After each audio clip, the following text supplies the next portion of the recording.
హరీష్కు కేటీఆర్కు లేకపోవచ్చు. ఎందుకంటే వాళ్ళకు చిన్నపిల్లల మనస్తత్వం, అవతల దగ్గర మంచి ఆటబొమ్మ ఉంటే మన దగ్గర లేదంటే దాన్ని ఇరగొట్టాలన్న ఆలోచన పిల్లలలో ఒక చిన్న తెలియని సాడిస్టిక్ ప్లెజర్ ఉంటుంది. మీరు పార్కులలో పోయి చూస్తే తెలుస్తుంది, లేకపోతే స్కూల్లో పిల్లల దగ్గర మన పక్కోడి దగ్గర మంచి ఆటబొమ్మ ఉంటే వీడు దాన్ని గుంజుకోనికి ట్రై చేస్తాడు, వాడు ఇవ్వకపోతే వీడు దాన్ని పలగొట్టి వెళ్ళిపోతాడు. ఎందుకంటే నా దగ్గర లేదు వాళ్ళ దగ్గర ఎందుకు ఉండాలని. హరీష్కు కేటీఆర్ గారికి సాడిస్టిక్ ప్లెజర్ ఉండొచ్చు. మాకు లేని అధికారం వీళ్ళ దగ్గర ఎందుకు ఉండాలి, బట్టి గారి దగ్గర ఎందుకు ఉండాలి, రేవంత్ రెడ్డి దగ్గర ఎందుకు ఉండాలి, పొంగులేటి శ్రీనివాస్ రెడ్డి దగ్గర ఎందుకు ఉండాలి, ఉండొద్దు. దాన్ని ఎట్లో గట్ల ఇరగొడదామో పలగొడదామో అని వారికి ఆలోచన ఉండొచ్చు. ఎందుకంటే అట్లాంటి దుందుడుకు స్వభావం ఒక వయసులో ఉంటుంది. కానీ అన్ని అనుభవాలు ఉన్న చంద్రశేఖరరావు గారు వాళ్ళను పిలిచి కూర్చోబెట్టి తప్పు అని చెప్పాలి కదా. మీరు అందరు తల్లిదండ్రులు మీ పిల్లలు పడిపోయి తప్పు చేస్తే మీరు టీచర్ పిలిచి మీ పిల్లవాడు ఇట్లా చేస్తుండే అంటే మీరు మీ పిల్లలకి మీరు మంచి చెప్పుకుంటలేరా? నేను నా మనవాడికి చెప్తుంటా, స్కూల్లో పోయి ఏదన్నా ఇట్లా అట్లా చేస్తే అట్లా చేయద్దా, తప్పు నాన్న, సమాజంలో మనం మంచిగా ఉండాలి, మనం ఇతరులకు కష్టం నష్టం కలిగి చేద్దాం నేను నా మనవాడికి చెప్తున్నా. మీరు మీ పిల్లలకి చెప్పాలి కదా చంద్రశేఖరరావు గారు అని నేను అడుగుతున్నా. ఎటమటంగా వ్యవహరిస్తే ఇది వారికి క్షేమం కాదు, రాష్ట్రానికి కూడా మంచిది కాదు. ఎటమటంగా వ్యవహరించినప్పుడు చట్టం తన పని తాను చేసుకుంటూ పోతుంది. ఎవరు చట్టానికి అతీతులు గారు. డాక్టర్ బాబాసాహెబ్ అంబేద్కర్ పేదవాడి నుంచి ప్రధానమంత్రి వరకు ఒకే ఓటు హక్కు ఇచ్చి, ఒకే రకమైన చట్టాన్ని ఇచ్చి, ఒకే రకంగా అందరినీ దేశంలో ఉండే ప్రతి పౌరుడు సమానము అని వారు రాజ్యాంగం రాసిపోయినరు. దాన్నే మనం ఈ 75 సంవత్సరాల నుంచి అదే బైబుల్గా, అదే భగవద్గీతగా, అదే ఖురాన్గా అన్ని మతాలు దాన్నే ఒక ఆదర్శంగా తీసుకొని, రాజ్యాంగాన్ని ఆదర్శంగా తీసుకొని ముందుకు వెళ్తున్నాము. ఈ సచివాలయాన్ని కూడా మా ఒత్తిడితో డాక్టర్ బాబాసాహెబ్ అంబేద్కర్ గారి పేరు పెట్టాల్సిన పరిస్థితి చంద్రశేఖరరావు గారికి వచ్చింది. అక్కడ కూర్చొని నేను చెప్తున్నా, ఈ తెలంగాణ రాష్ట్రము 29 రాష్ట్రాలలో ఒక మంచి సాంప్రదాయాలు ఉన్న రాష్ట్రంగా తీర్చిదిద్దుదము. మా ప్రభుత్వము మిమ్మల్ని గౌరవిస్తుంది, ప్రతిపక్ష నాయకుడిగా గుర్తిస్తుంది.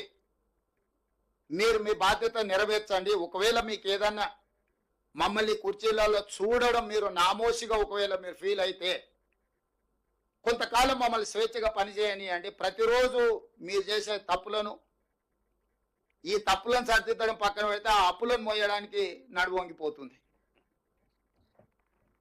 రాష్ట్రం మొత్తం ప్రజల ఉద్యోగస్తులకు 6,500 కోట్లు జీతభత్యాలు ఇస్తే ఆయన చేసిన అప్పులకు అసలుకు మిత్తికి 6,500 కోట్లు ప్రతి నెల కట్టాల్సి వస్తుంది. మేము చేసిందే 52,000 కోట్ల అప్పులని మేము విడుదల చేస్తే 1,00,000 కోట్ల అప్పులు చేసిందని బుకాయిస్తాడు. అంటే ఇట్లాంటివన్నీ కూడా ప్రతిపక్ష పార్టీగా మీకు మంచిది కాదు. మీరు 10 సంవత్సరాలు ప్రభుత్వంలో ఉన్నారు.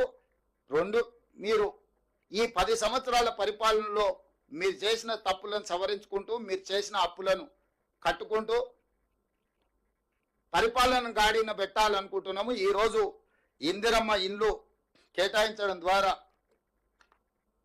అదేవిధంగా ప్రతి మండల కేంద్రంలో ఒక మోడల్ హౌస్ కట్టడానికి అనుమతి ఇస్తున్నాం. ఎందుకంటే ఏ విధంగా కట్టుకోవచ్చు, ఒక మోడల్ హౌస్ ప్రతి మండల కేంద్రంలో కడితే పేదలు వచ్చి ఆ మోడల్ హౌస్ను చూసుకున్నారనుకో, ఎందుకంటే వాళ్ళకి స్వేచ్ఛ ఇచ్చిన వాళ్ళు కట్టుకోవడానికి. అదే సందర్భంలో మండల కేంద్రంలో ఒక మోడల్ హౌస్ కడతాం, ఇందిరమ్మ మోడల్ హౌస్. దాన్ని చూడడం ద్వారా వాళ్ళు ఎట్లా ప్రతి ఇంచ్ ఎట్లా ఉపయోగించుకోవచ్చో, ప్రతి ఇంచ్ వాళ్ళ ఇంట్లో వాళ్ళు ఎట్లా వినియోగించుకోవచ్చో, వాళ్ళ కిచెన్ కానీ, బెడ్రూమ్ కానీ, అటాచ్డ్ బాత్రూమ్ కానీ, హాల్ కానీ ఏ రకంగా మెటిక్యులస్గా డిజైన్ చేయించవచ్చో, మంచి సాంకేతిక నైపుణ్యం ఉన్న ఆర్కిటెక్ట్స్తో కొన్ని డిజైన్ చేసినాం. ఇక్కడ డిజైన్స్ కూడా మేము ముందర డిస్ప్లే చేసినాం. వాటిని చూసుకోవడం, ఇట్లానే కట్టాలనే నిబంధన లేదు, కానీ ఎట్లా కట్టుకుంటే బాగుంటుందో కూడా ఒక మోడల్ హౌస్ ప్రతి మండల కేంద్రంలో నిర్మించాలని నిర్ణయం తీసుకున్నాం. నిరుపేదలకు ఎవరైనా మండల కేంద్రానికి వచ్చినప్పుడు ఆ మోడల్ హౌస్ను చూసుకొని పోయే విధంగా ఏర్పాటు చేస్తాం. ఇది ఒక మంచి కార్యక్రమం. మిడ్మానేరు ప్రాంతానికి కేసీఆర్ గారు అల్లుడు. సిరిసిల్ల రాజన్న వేములవాడ పోయినప్పుడు మాట ఇచ్చిండు, మీ ముప్పు గ్రామాల అల్లుడే ముఖ్యమంత్రి అయ్యిండు, మీకు ఇస్తున్నాం ఇండ్లు అని. ఇవ్వలే, కానీ నేను ఇచ్చిన 5,000 ఇండ్లు మొన్న పోయి. అంటే వారు చెయ్యలేని విషయాలను మేము పరిష్కరిస్తున్నాము, మేమేం గొప్పగా కూడా చెప్పుకుంటలేము, బాధ్యత అనుకుంటున్నాం, గొప్పల కోసం చెప్పడం లేదు. బాధ్యతను మేము ఏ విధంగా నిర్వహిస్తున్నామో మీకు అందరికి వివరిస్తున్నాము. మా బాధ్యతను మమ్మల్ని నెరవేర్చనియండి. మొదటి సంవత్సరం ఉత్సవాలలో మీరు పాల్గొనండి. వారికి ఈ వేదిక మీద నుంచే పొన్నం ప్రభాకర్ గారికి సూచన చేస్తున్న ప్రోటోకాల్ ఆఫీసర్స్ కూడా కల్వకుంట్ల చంద్రశేఖరరావు గారు సమయం తీసుకొని ప్రధాన ప్రతిపక్ష నాయకుడు, అదేవిధంగా భారతీయ జనతా పార్టీ అధ్యక్షుడు కేంద్ర మంత్రి కిషన్ రెడ్డి గారికి, బండి సంజయ్ గారికి ప్రత్యేకంగా పొన్నం ప్రభాకర్ గారే ప్రోటోకాల్ ఇన్ఛార్జ్ కింద మినిస్టర్గా వారు వెళ్ళి వారికి ప్రత్యేకంగా ఆహ్వాన లేఖలు అందించి ఈ కార్యక్రమంలో పాల్గొని, ఎందుకంటే ఈ పండుగ అందరి పండుగ, ఇది ఒక కాంగ్రెస్ పార్టీదో ఇంకోరిదో కాదు, ఈ ప్రభుత్వం అందరిది, ఈ సంక్షేమం అందరిది, ఈ రాష్ట్ర అభివృద్ధి అందరిది.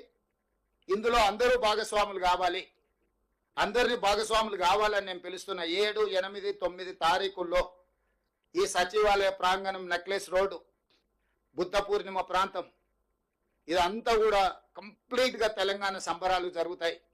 3 రోజులు సాయంత్రం పూట ఒక కార్నివాల్, ఒక అద్భుతమైన పండుగ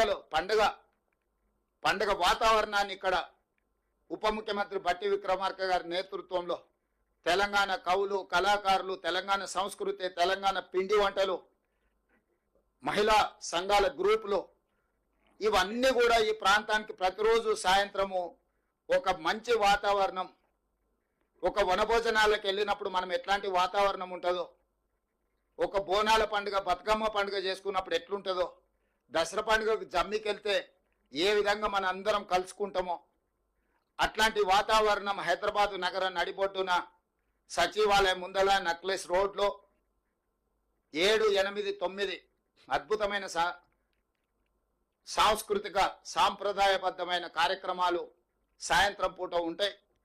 అందరూ ఆహ్వానితులే, తెలంగాణ వాళ్ళే కాదు, ఇతర రాష్ట్రాలు, ఇతర దేశాల వాళ్ళు కూడా మన సంస్కృతిని, సాంప్రదాయాలను, మన పిండి వంటల రుచులను చూడడానికి ఇక్కడికి రావచ్చు.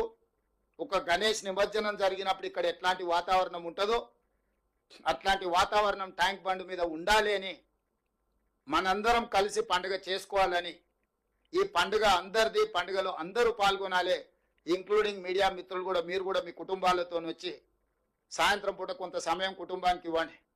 ఎప్పుడు ఉద్యోగం చేసుడు, స్క్రోలింగ్లు పెట్టుడు, బ్రేకింగ్ న్యూస్లు పెట్టుడు, ఈ టెన్షన్ నుంచి కొంత బయట పడండి. ఎప్పుడు టెన్షన్లు ఉంటే ఆరోగ్యం తొందరగా దెబ్బతింటుంది. వాళ్ళ కోసం కూడా ప్రత్యేకంగా కొంచెం ఏర్పాట్లు, ఒక ఏమంటారు, ఒక బాక్స్, అదే INPR ఒక సపరేట్ ఎంక్లోజర్ మీడియా మిత్రులకు కూడా సపరేట్గా పెట్టి, వాళ్ళ కుటుంబాలు వచ్చినప్పుడు వాళ్ళ కుటుంబాలకు కొంత భోజనం, కొంత వాళ్ళ పిల్లలతో వచ్చి ఉండేటట్టు ఒక ఎంక్లోజర్ పెట్టి వాళ్ళ కోసం కూడా ఒక ప్రత్యేకమైన ఏర్పాట్లు. ఎందుకంటే తెలంగాణ ఉద్యమంలో వాళ్ళు చాలా క్రియాశీలక పాత్ర పోషించారు.